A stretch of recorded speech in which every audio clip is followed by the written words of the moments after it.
very pleased this evening to have Simon come and talk to us on the making of Kellie Jayde. See, he's coming to talk to us about the restoration, and it's always good to hear about the restoration of a nice wooden boat.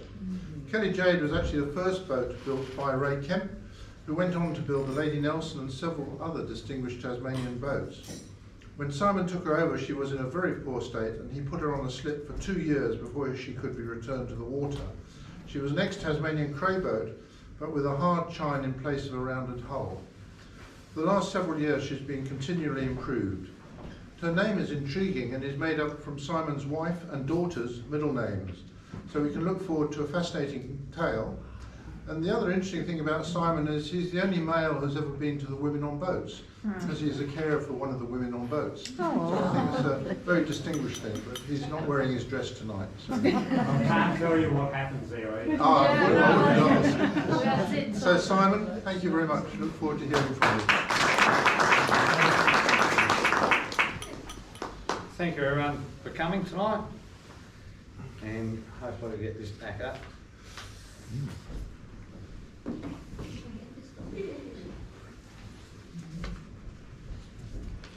Mr. Boss. Mr. Boss. Okay, so how it all started, we were never a boating family as such. We've never grew up with boats or sailing or anything like that. Our biggest boat prior to this was a 19-foot runabout, and my wife, we had a 15-foot after that, and she never come on it. She didn't like small boats, and she had a fishing trip on about a 30-foot Bertram, and came back and it was like, no, we're going to get a bigger boat. So she got on the Gumtree while I was away, and found a big boat for $750. Oh, well done, that girl. Her explanation to me was we can go down on the weekends, we can sand a bit, we can paint a bit, have a barbecue, and and we'll end up with a nice boat at the end of it. We went into this as green and unknowing of anything. We were told that it maybe needed one new plank and a bit of caulking, and we were good to go. So with that, as David said, it was actually built by Kemp. Once we got it, we did a bit of research on it and found out its heritage and its pedigree, I'd say. It was Kemp's first boat he ever built once he moved down to Woodbridge. He moved to Woodbridge in 1958 and built this in 1963 in his backyard. So it wasn't built in his sheds, he built a lean-to in his backyard, and this was the first boat he did. And this was named the Lynchelle after his two daughters, Lynn and Michelle, who we talk to now and keep in touch with. And they like all our Facebook stuff. So these are the first few photos, is the photos that we had on Gumtree that my wife picked it out from. Oh my goodness. One plank and all. 48-foot old Cray boat. Oh. Wow. This is what we bought. Nice lines. I'm sure she bought that.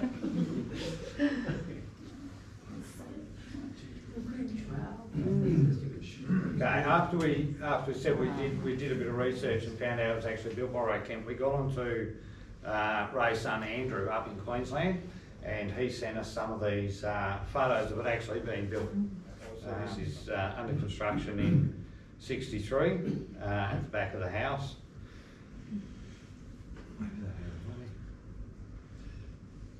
This is it just prior to being pulled out of the shed. So then they rebuilt it afterwards. After the Lynchelle was built, I think they built the Lullaby there before he moved to the sheds in Perch Bay.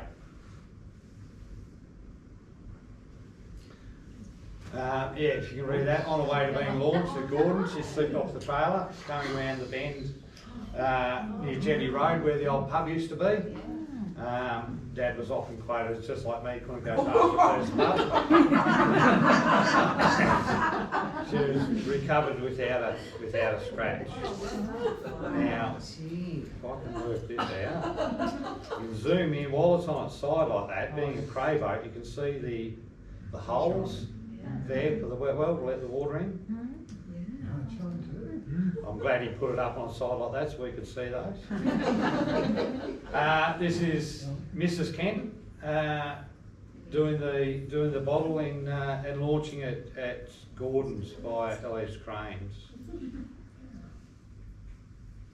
These photos from the Margate Museum. They've got a little section on Ray Kemp there. Another one of it being launched at Gordon. And then from there it obviously went up to the Woodbridge Jetty and the wheelhouse and whatnot, the original wheelhouse, and put it in. So this is circa 1970. This is one of Andrew Kemp's photos he sent us, saying in its heyday down near Port Davey. And this is one I received probably only about 3 months ago from another Cray fisherman. This is off Low Rocky Point, circa 1980, 1982.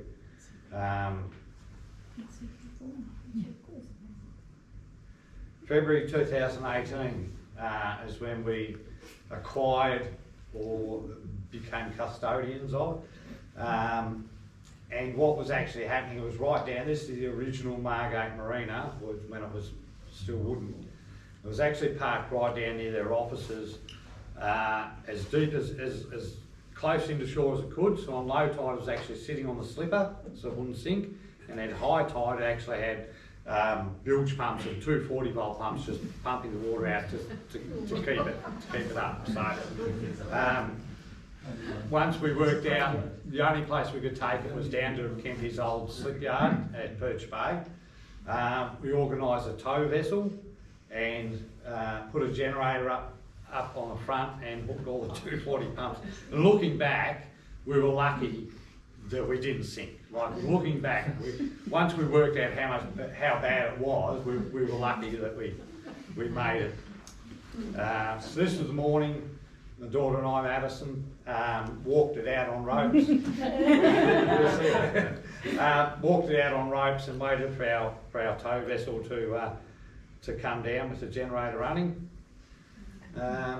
Made up the original steering wheel, and the original steering system is still intact and is still today what we use. We've extended it, but we made up a temporary steering system to steer it down.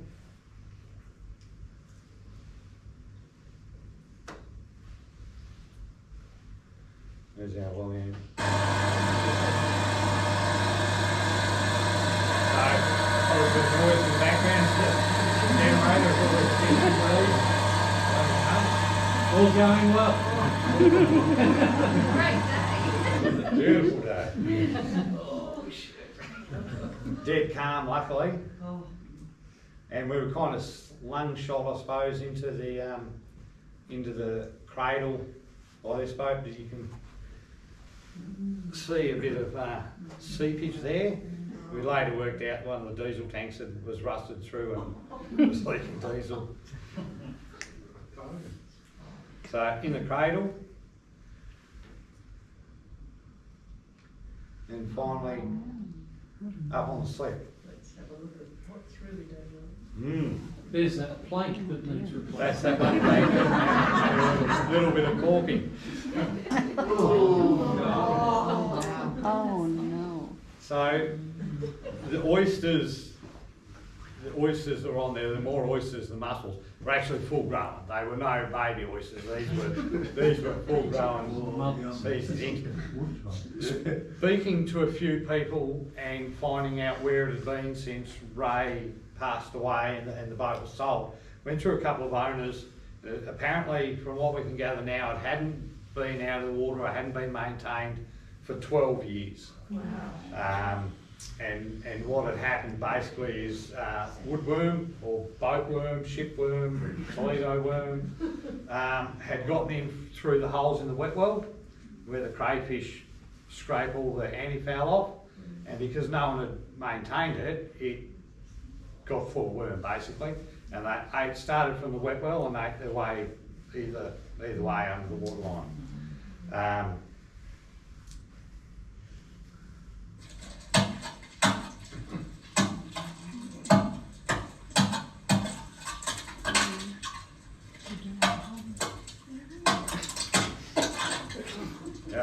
I will just make a note that because my daughter Madison is the one who appears in all of these, doesn't mean I didn't do anything.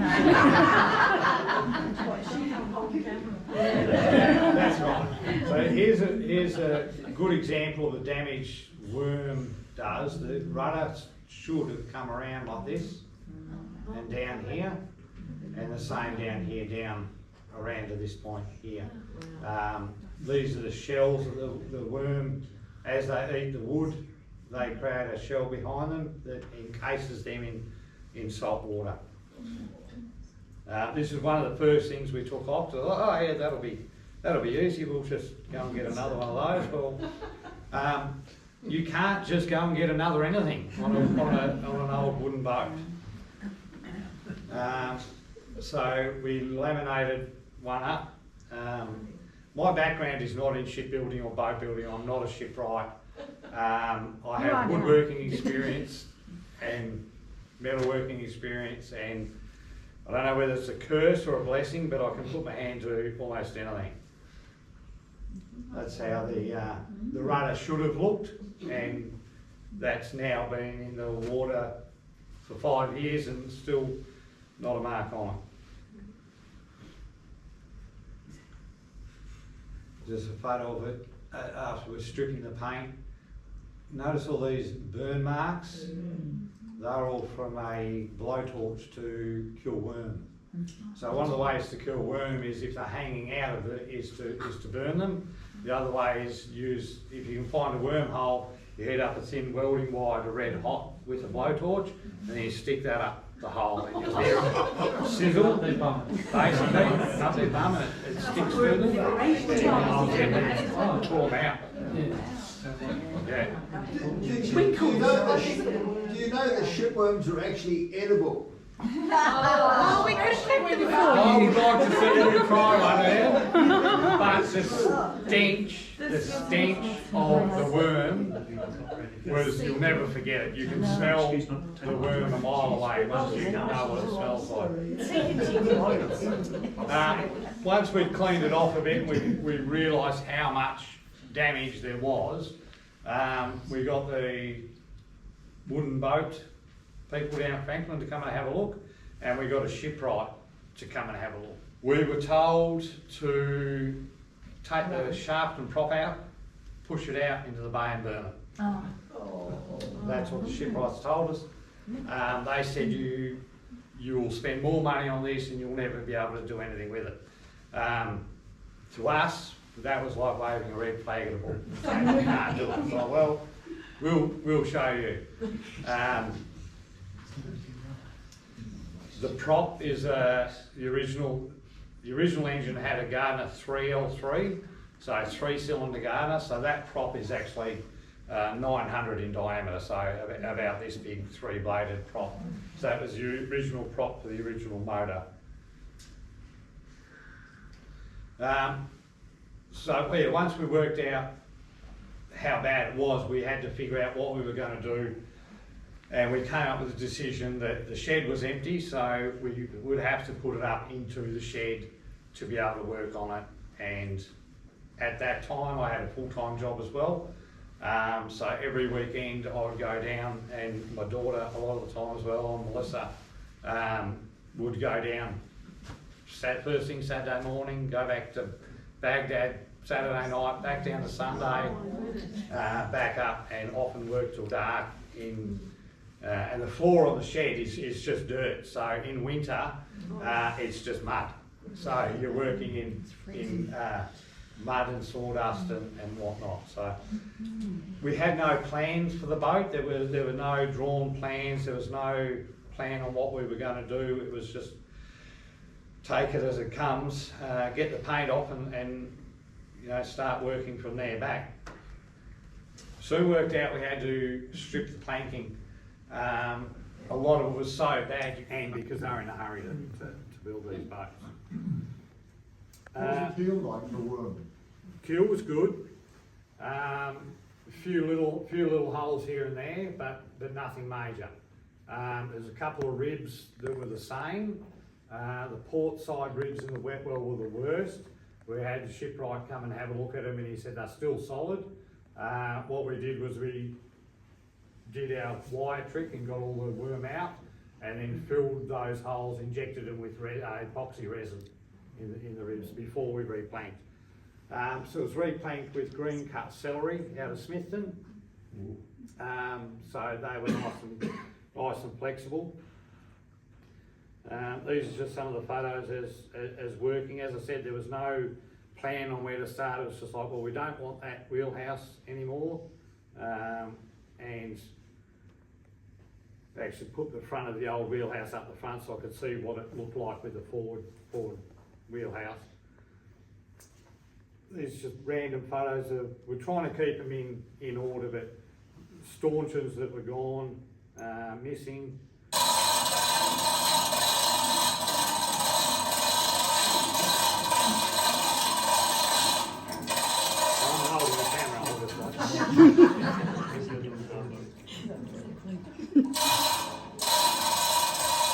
So these are the old fuel tanks. They're actually built in either side inside the wet well. One of the port side had rusted through and soaked all the boards with diesel, and that's when it was leaking out into the thing. But yeah, the weight on these tanks was phenomenal. It was the only way. We actually had to pull them out sideways, ratchet them across out of the wet well, and then up to get them out. That was actually a massive undertaking. Then to get them off the boat, I don't have the photo, we actually had to bring a 5-ton excavator in to reach across to lift the tanks up to get them off the boat, because we couldn't lift them. And the same with the original back part of the wheelhouse. Phenomenally heavy, phenomenally well built. Obviously block and tackle onto the ceiling, defasten that, and then push it out and lower it down.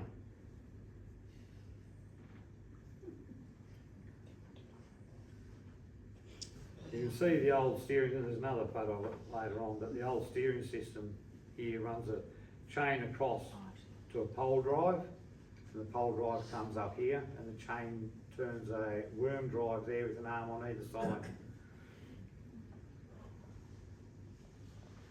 In 2018, that's would have taken us to get to that point. The top strip, we were still waiting on shipwrights and people to organise to replank it. We had a bit of muck around there. Some people said they were going to come and do it, gave us prices, and then came down and had a look and just walked away, basically. The foredeck, a lot of the foredeck was gone with dry rot. So that was a project I started on. Gave me something to do.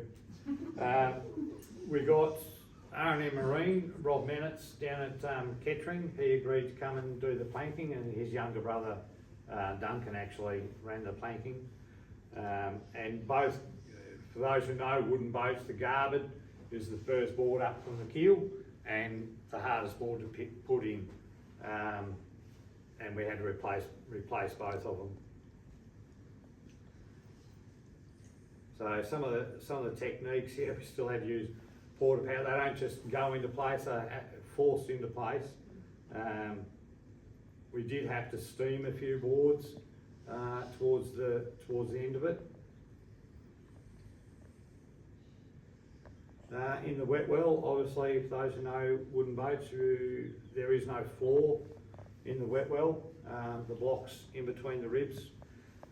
It's called the floor, so there was none in the wet well. So we knew we were going to seal the wet well up to make it a liveaboard boat. So we had to install new floor.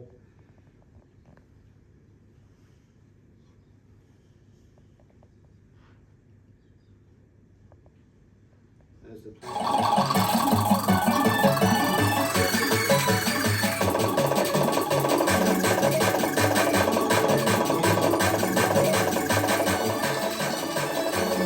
doesn't always work this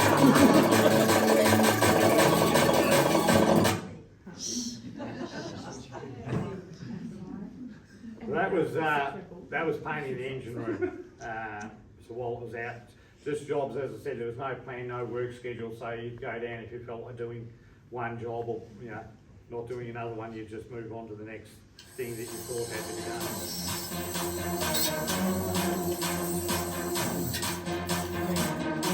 I did do some work on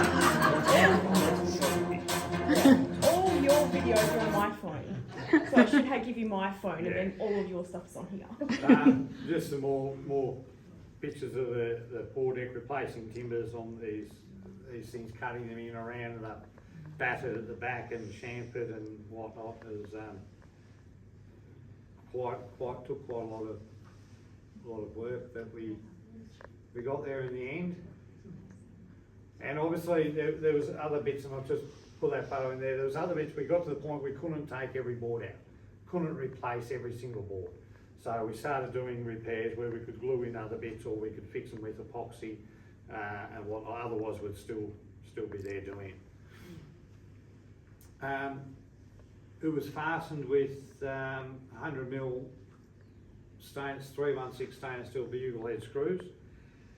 The holes were not plugged like originally, where they used to cut a timber plug and place over it. I don't know if anyone knows Maury Wolf. He redid the La Golondrina, and he came up and saw me and he said what they did was they epoxied over the head of the screw and then put masking tape over it to hold the epoxy in, and then pulled it off the next day and ground it flat. And as they've been in the water for 5 years now, not one of them's moved. So it ended up working out pretty well. And just more photos of the planks. Every time I'd go down each weekend, there'd be another couple of planks on, and I did take a couple of days off, I will admit it, because I'd go down and I'd think, is this all you've done? You've been down here for a week and you've got 3 boards on. Like, what am I paying you for? So I did go down, and after watching them for a day, I went, yeah, no, that's fine. I can see how much work goes into it. Once we decided that how the sort of layout that we wanted in the shape of the wheelhouse, we started laying some timber out on the floor and cutting some holes.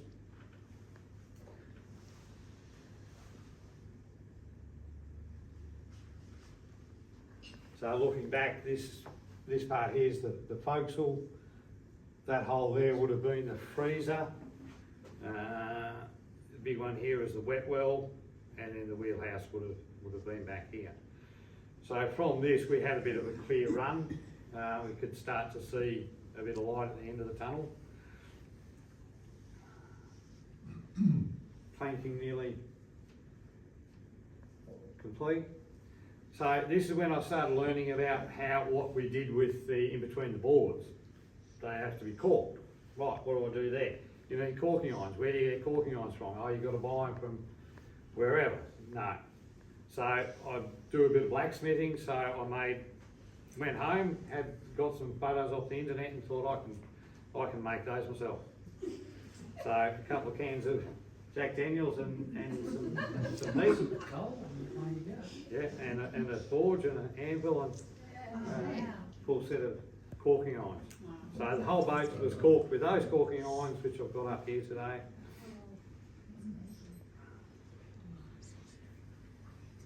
Gives you an idea of the shape of the stern. This is one of the sections in the wet well.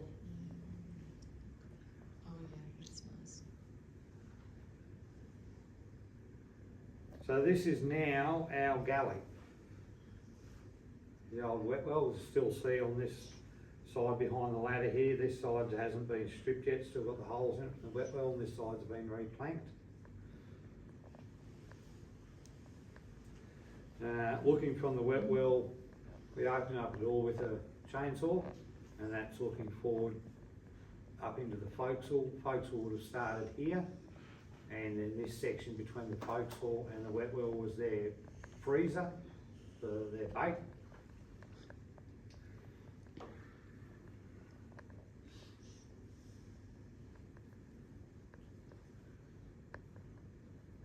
Starting to seal up some of the holes so I don't fall down them.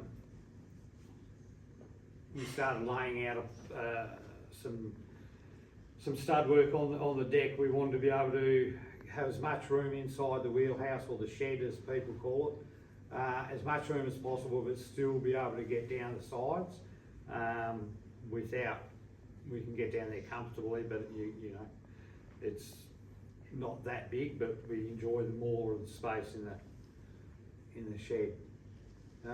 That's inside the wet well. It's all been sealed up. This is just some of the condition of the sides of the,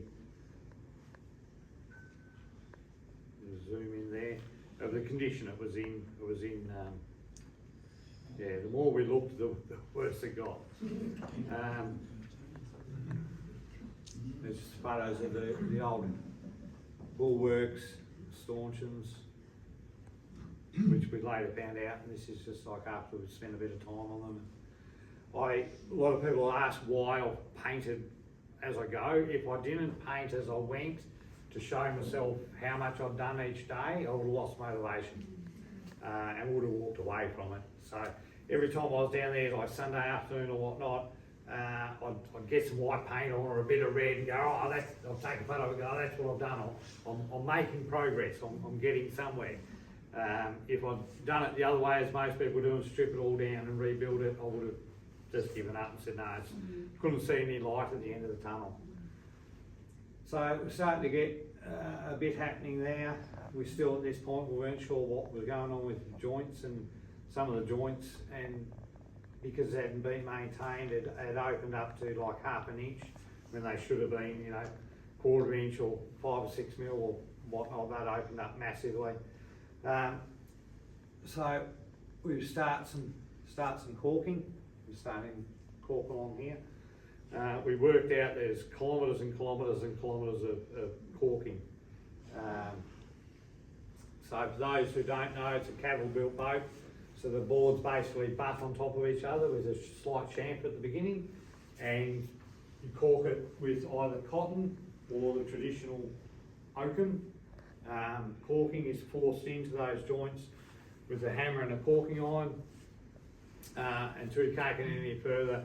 And then over the top of that, we've gone back to the traditional method of using linseed oil-based putty. So for those who haven't, I'm sure everyone has, but I bought some along. We use the Glazer's putty, which is a lot better than the ones you get from Bunnings. It's a lot smoother. And the idea of that is once the boat goes back in the water and the boards swell, the putty's still soft and squeezes out. And then the following year you can sand that back, and the year after that it still squeezes out. And I was still sanding some back this week that had moved out, and it's been in the water for 5 years now, so some of it's still moving.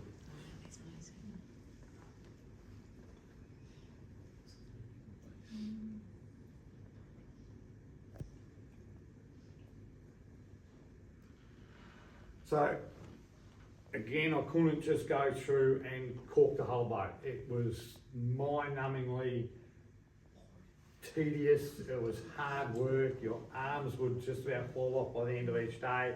So we got to the plan is we'd run a couple of lines each day, go on to something else, rest your arms, rest your hands, and move on, and that's the way we did it. But yeah, I'll never forget the caulking. And yeah, my daughter Madison would come down and we'd have putty parties where we actually went through, so that's a 1 kilo tub. So we actually went through 60 kilos of putty, 20 kilo drums of linseed oil putty pushed into all those joints. So our thumbs and hands would be, and yeah, very sore after.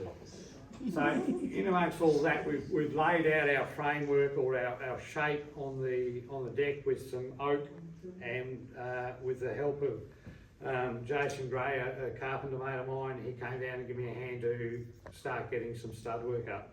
Now we were told at the beginning, do not build a square wheelhouse, and do not do it square to the boat. If you do a square to the boat, it'll look like it's facing out. So the walls are actually sloped in 11 degrees, and it looks right. But yeah, if I'd gone ahead and just gone, yeah, let's do it square, it doesn't work and looks funny. As I said earlier, there were no plans. It was just make it up as a go. We want to say, hi, you know, well, I'm 6 foot, I want headroom, I don't want to be bumping my head, and you know, we want to come around here. And when we got to the front section here, we kind of had a shape on the deck and up to, you know, just above waist height, but we weren't 100% how we were going to do the next part. We knew we wanted sloping forward, and a more modern look at the front, and it actually became the fact that we'd hold one piece of timber at an angle and someone would run down to the other side and look back up and go, no, lean it a bit forward, yeah, mark it there, you know, screw that one off, and run back and have another look. And from that we started getting some angles and some shape. We were happy with that shape until we came to line it, and then we didn't know what the hell we had to do here. But we like the look of it standing back. The whole wheelhouse is all built out of Tas oak studs, all glued and screwed, and stainless steel rods from the top beam right down through the bottom of the deck beam. There's 4 of those around the wheelhouse tying it all down. The roof is curved. I think it's 30 mil either side from centre, and radius that way as well as sloping back. It's all lined with 15 mil marine ply, glued and screwed. Everything was glued with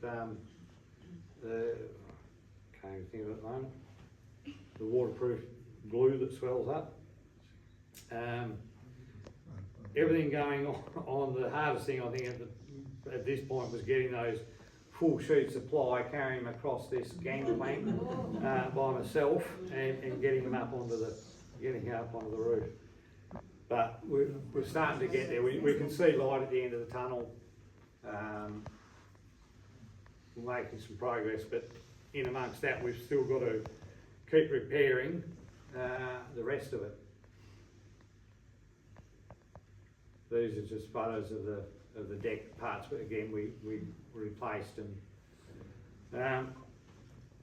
this is your gunnel or your capping rail. Shows you the condition. Some of it was just completely replaced. This is just a little video of the port side.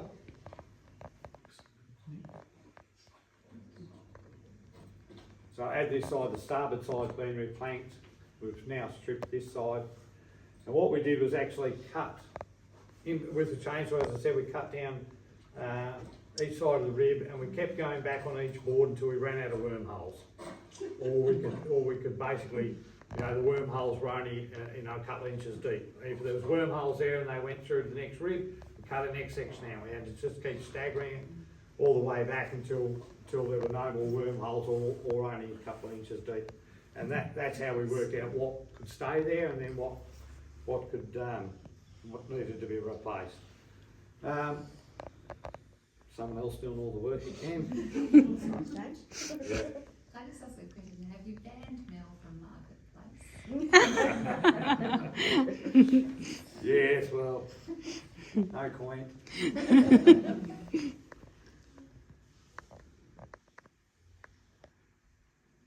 Looks good.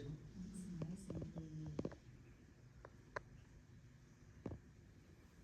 again, you can notice the new paint, the shiny new paint gave me the motivation to keep going.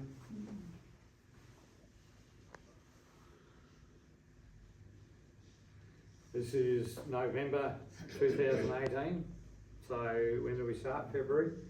So yeah, 10 months to get to there and we're still not sealed up. Just, yeah, photos of the stanchions or stanchions, depending on who you talk to.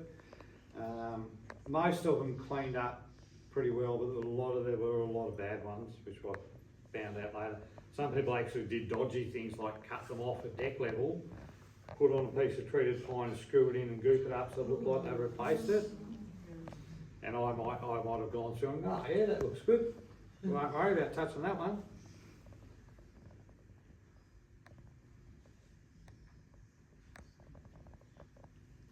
Just the transom clean up. Get rid of that arrow. Yes, again, as soon as I did something. One of the big things we had was we had very big gaps down here because it had been at the transom in the back of these boards had been out of the water for so long. There's a good photo showing the hard chine on the boat. As not a leak. People don't know, most 99% of the wooden fishing boats are all round bottom, round hull. This is the only boat that Ray built as a hard chine and built it for himself. He did sell the plans and it's in dispute. There is another boat with the same shape hull, which is smaller, but talking to the chap who worked with Ray for 47 years, he swears that this is the only one that Ray built like it.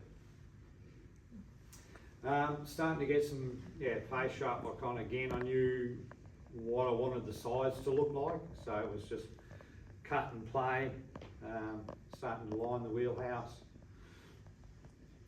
This is the roof, which was all done in wattle TP80, timber preservative after it was all glued and screwed and filled.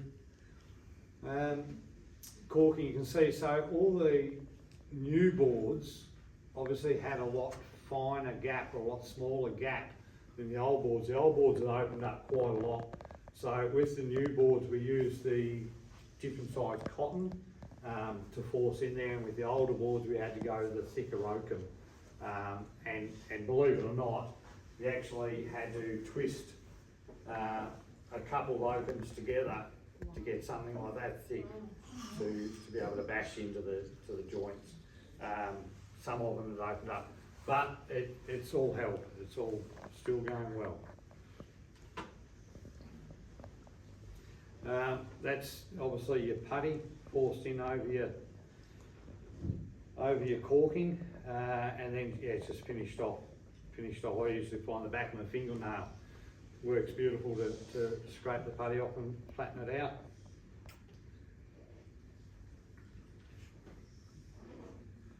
I'd get once I was more confident and I started flowing a bit. We do sections and leave the caulking in there. I mean, you do a couple of metres and you go, no, I've had enough. My arm's sore. I can't do any more.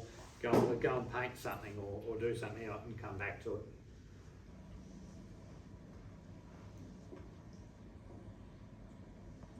It's just a bit of a walk across video.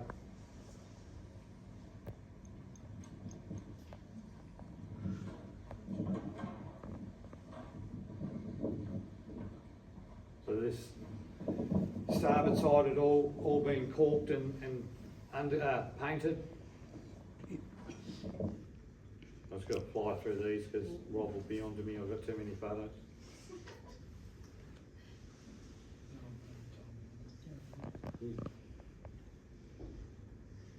So we've got lots of windows. So basically the windows are cut between the studs, and we wanted plenty of windows, wanted good visibility. Looking out,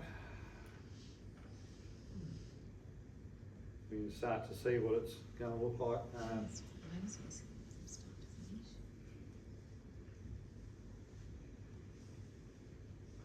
The 22 windows, different sizes is because of the different studs. Again, there were no plans, so we didn't go, each stud has to be this far apart. We do it and then we go, oh, well, we want another one here, another one there. So when we cut the windows out, we cut them out in between the studs, hence the different sizes. But in doing that, I can't just go and order a piece of glass to suit. 22 windows, 22 hand-cut shaped templates to the glazier, to the glass factory. We actually glazed it with 6mm toughened glass, and the way we did it was 15mm ply. We routed in a 7mm deep rebate on the outside, Sikaflexed, and the window sits into that rebate. So they push them in, they're actually pushing against the stud, or they're actually blocked out with 9mm oak behind them, so there's no way they could be pushed in. If they're going to push in, the whole wheelhouse is going over.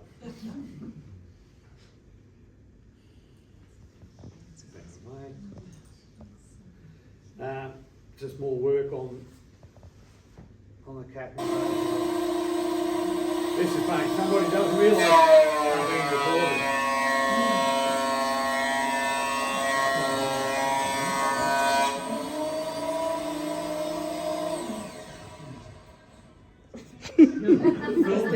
You're filming.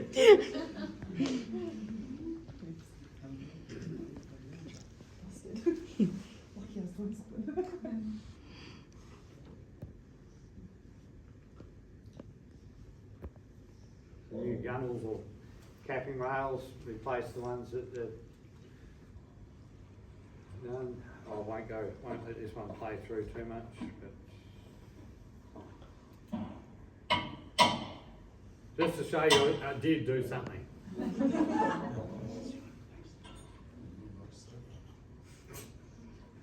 I know. No wonder it took me so long to really do it. Did you get a proper caulking hammer? Well, that was what I'm just trying to show. So that one's not, that one's just a mallet, but there you go.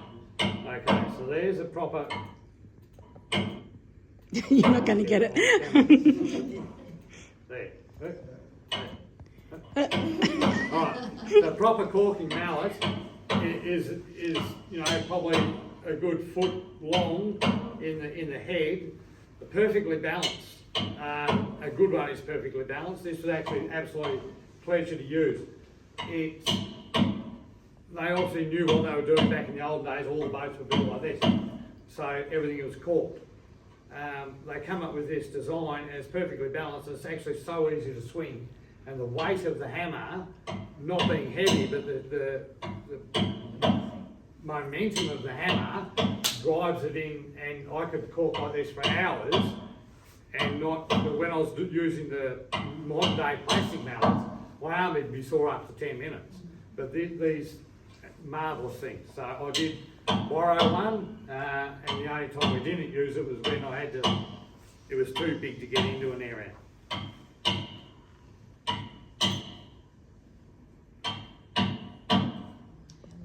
Done 1 inch. Yep, yeah. 25 kilometres to go.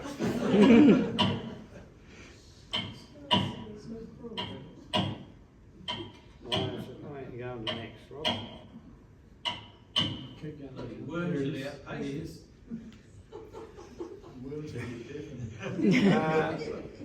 So these were the original Cleats. that's it. Plates. Still fastened through with copper bolts, so they were in pretty poor condition, so we did a bit of restoration on those, but put all those back in the same holes and used the same original copper bolts through. So these are the windows. Once we got them back from the glazier, then we had to do the fretwork, which is mask them up and paint the black primer around the outside for the Sikaflex to stick, and so where they overlap and stick in a bit, you know, nice black line around them.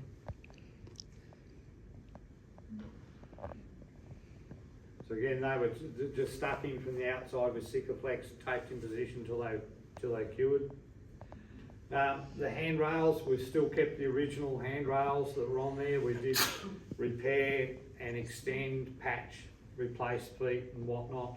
That they've been on there for 62 years, so I can't see any need to change them.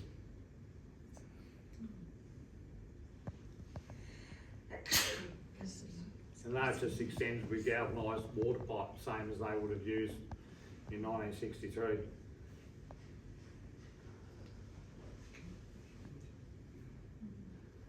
Bit of work at the back, because the old wheelhouse obviously went right out to the back of the boat. There was nothing at the back, it was just empty. So I came up with a kind of a plan. I wanted this section here actually lifts in and out.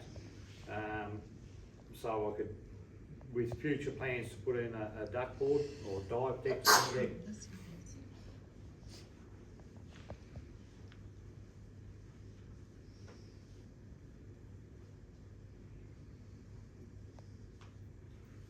And paint everything black and make it nice and pretty and glossy.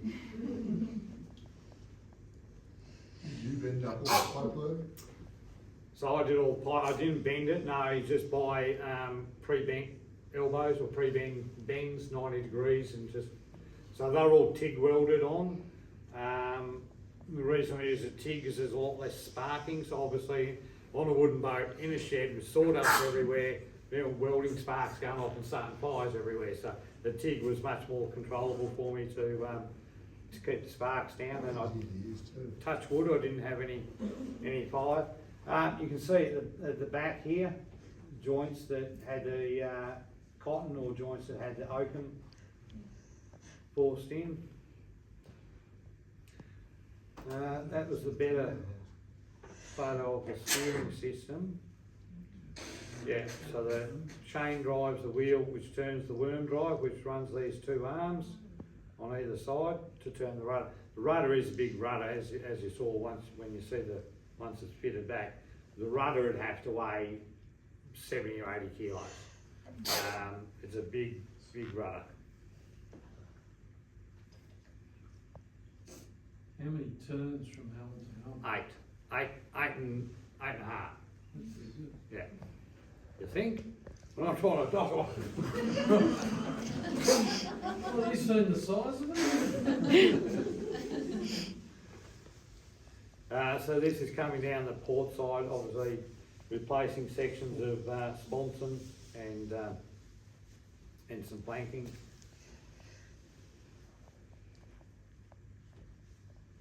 And more caulking hanging out of the boat. So we're heading there. We're down we're nearly to the stern of it.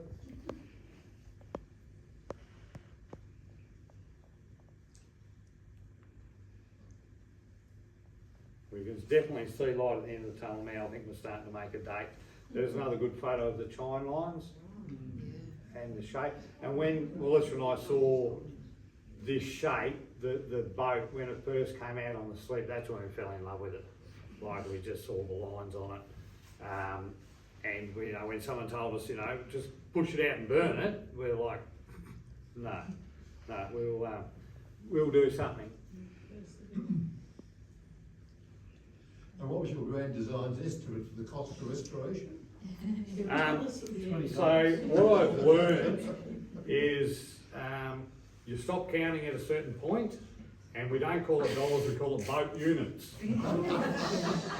And the bigger the boat, it's not bringing out another 1,000. The bigger boats are spelt B-O-A-T-T. Oh. Yes. There was no cost, there was no budget, there was no. We did everything we could. We didn't have. We were still working. It was like, can't afford that this week. This week I'm going to buy another 4 litres of paint. Yep, or well, right now let's save up because we've got to get more planking and Robert, the shipwright, to go away for a month. And all right, well, we've got to get something else happening. So, for those who don't know, anodes on bronze are mild steel. So all the bronze work is strapped to mild steel anodes. And same with the stern tube, that's all bronze casting, so down to a mild steel anode there, and then goes around to the rudder stock or the rudder gudgeon pin. Or I'd get in trouble all the times. I'd ring up my mate, the old Cray fisherman who's passed away recently, but I'd ring him up and go, oh, you go, what are you doing? I go, oh, I'm working on that, the post for the bloody thing that comes up, and they go, he'd be going, oh, it's a bloody stanchion, you idiot. I don't know the bloody names, I don't know boats. So I am learning now. So that's all still in place today. It's 5 years in the water, strapping's good. I have replaced the anodes. Now we're out of the marina. The anodes are lasting, these particular anodes that we've got on there now are 3 years old and they haven't got any rust on them whatsoever. And the anodes on the, so it does have a steel slipper all the way along, and I've got 3 anodes on either side, and they'll be going back in the water for their 3rd year, because we're not in a marina now, we pretty much live on anchor. So we're getting close. You obviously see that photo, there's no boat in that shed anymore.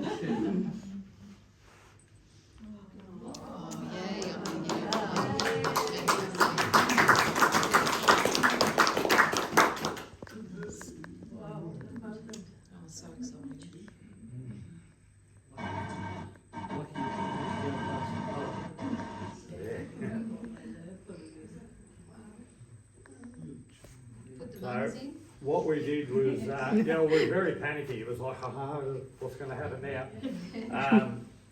So what we did was left it in the cradle in the water for a week to make sure it wasn't going to sink, but also to keep to wet it and let the board start soaking up. It had been in the shed, I think at this point now, for 18 months. So any worm that was in there that we didn't get was dead. Everything was dried out, shrunken back. And water coming in galore. June 2019, that's where we're at for there. It's just photos of, this is now the galley, this was the wet well, and setting up bilge pumps and seeing how much water was coming in. And realistically, it wasn't too bad. We did have water in the bilge, but nothing ridiculous, like it wasn't pouring in, it was just work its way in. That's just a photo looking from the wet well, which is the galley, up into the forecastle, which is the living bedroom area. After sitting in the water for a week, we brought it out to anti-fouler, hooked up another Jerry steering system. The steering wheel, the cog and the chain is still in place today. So we still use this, but it's all the way up in the front of the cabin. And all we did was extend these pipe bar and use plumb blocks and stepped it through the boat with more pulleys and cogs up to the forward helm, and yep, still works on. Do have plans to possibly put in hydraulic steering system, but then a man called Ian Johnson said, well, why would you do that? Good point. At the Margate Marina, so we got it towed up from there to the Margate Marina, and then we kept it at Margate Marina for probably 2 or 3 months, living off porta potties. And this was the inside of the wheelhouse up until January this year. So for 5 years, pretty much, the wheelhouse looked like that inside: deck chairs, porta potties, tools. So interesting point. So these are temporary fence feet from construction site. So to bring it up from Perch Bay to Margate Marina, we carried 40 of these up a ladder and placed inside as ballast. And then we also opened the sea cocks in the engine room to put water in. Once we had sealed up the wet well, we'd added approximately 8 tonne of buoyancy, and the thing bobbed around like a cork, and did for the first couple of years us using it, and we'd keep adding weight to it and more weight and more weight and more weight. And currently we're sitting at about 8 tonne of ballast in there.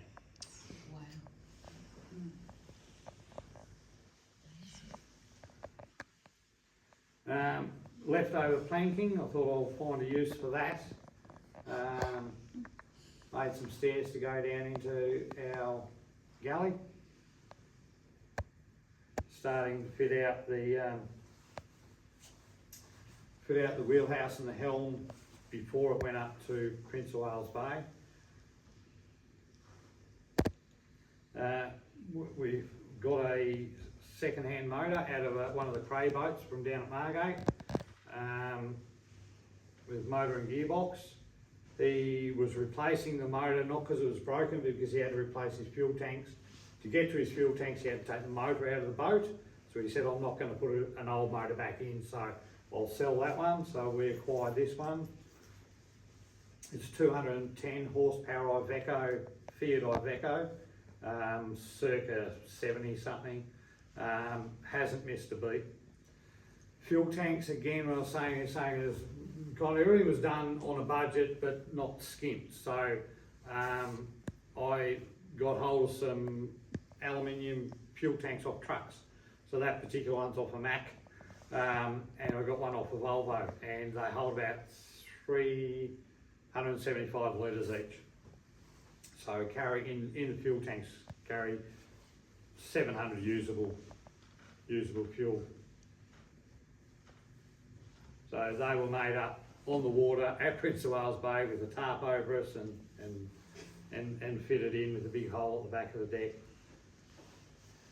Motor was put in by D-Man Marine, did a marvellous job of lining everything up to get it back into some old engine beds, you know, the Leaders fuel systems, but of where the fuel tanks are now.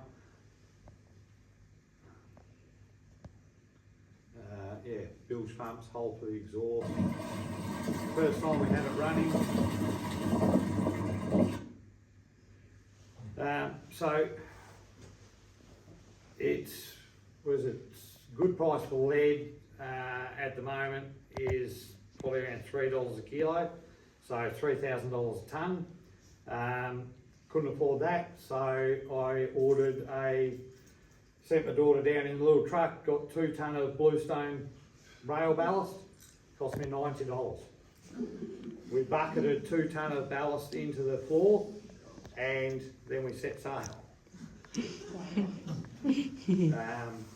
Prior to that, things that you can't just go and buy, so had to make a winch mount. So the welding sort of background made a stainless steel winch block.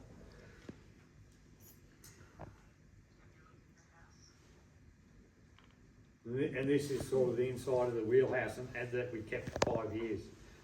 December 2019 we started kind of making a bedroom up the front. The first time we slept in it, we slept on the floor up the top with a mattress, and yeah, it wasn't very good. You can see the steering system extended up through here, the chain hanging down there, and the original wheel.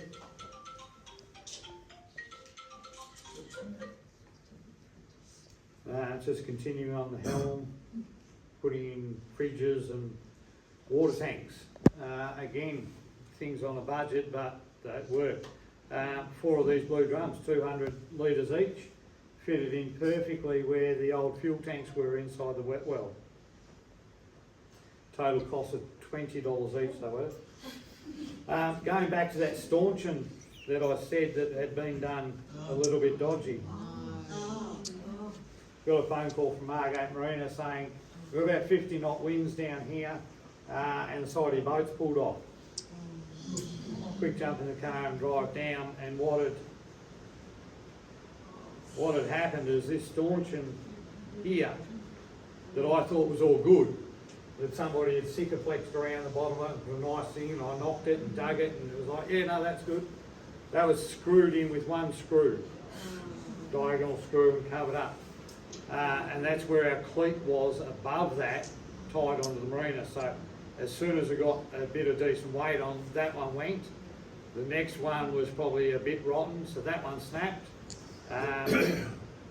And that was the result. Bent the handrail, ripped all the handrail off the back. The chains that were on, bent all these and snapped these handrails. So that was a race down, and what the hell do we do now? You can even see that it pulled the fuel deck filler out. So within 2 days, and we're staying on the boat, Melissa was at home, we dug out the old stanchions, went and found some material, and fitted 2 good, nice solid stanchions right down. These go down about a foot below deck level. That just shows you how they're rebaited for the gunnel to go on and the side rail supports to go in.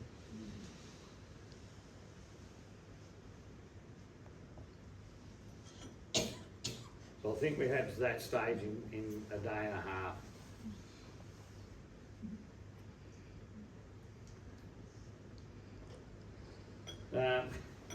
We couldn't work out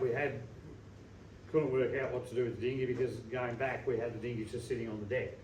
I wanted to build a storage box and a compartment to get into the engine room. So now getting into the engine room, you go down through this hatch, the ladder down to the engine room. The forward compartments now has a freezer in it and storage.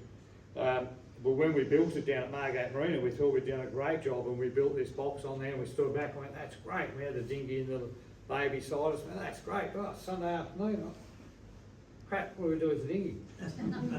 So we ended up that week, I went and got made up a crane and a mounting block and an ATV winch and brackets on the roof, and away we went. So as you do, yeah.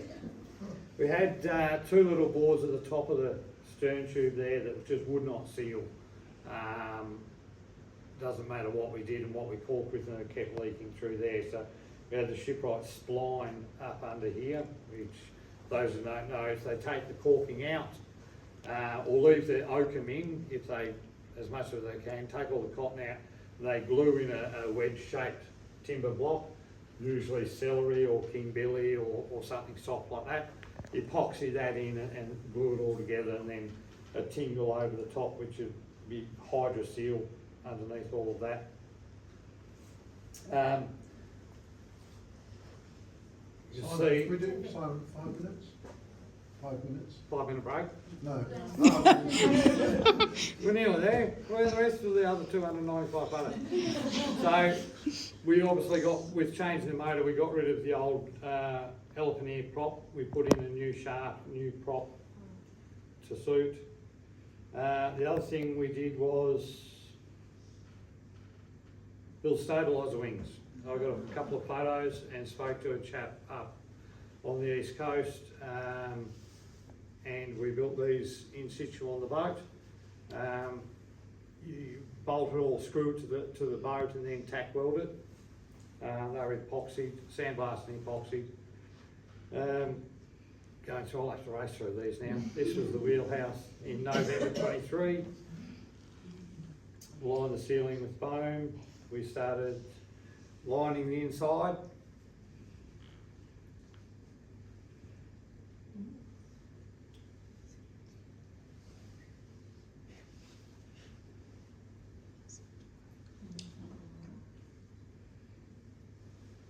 Victron set up in there. Again, I did all that myself, and then had a gentleman come and program it.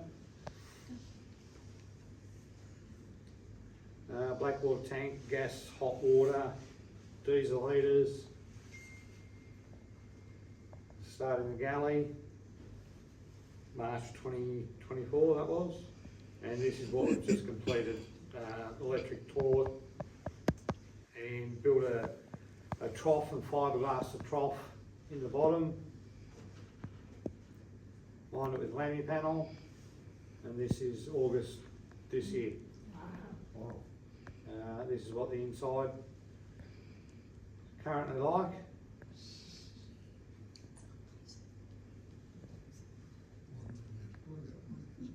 New stove in recently, and starting all the cupboard work in the galley.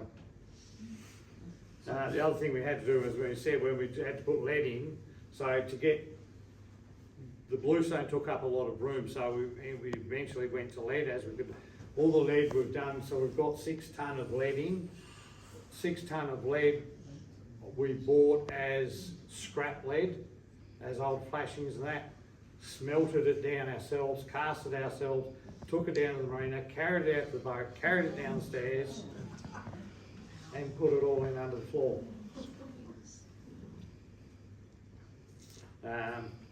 Waterproofed the floor, carpeted the floor, and that was last year. I think we had a boat hit us in the transom and cracked all the joints, ripped the board out.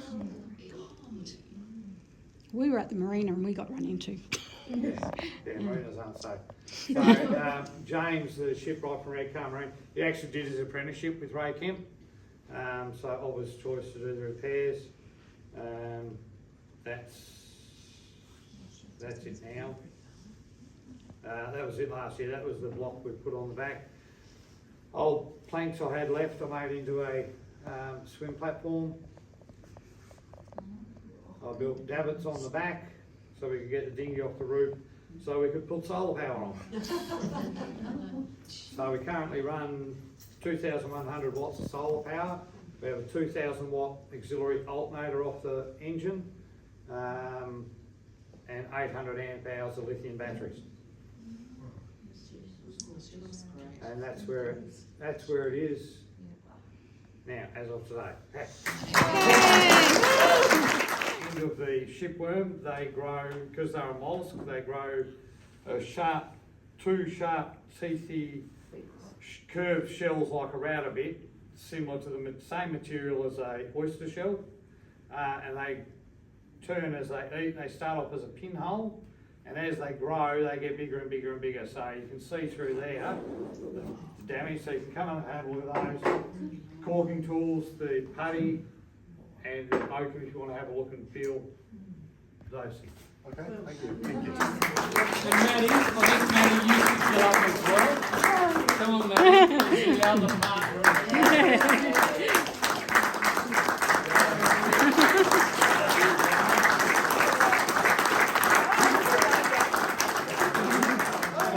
Any quick question, Annie? No more putty parties. Anyone have a quick question? No?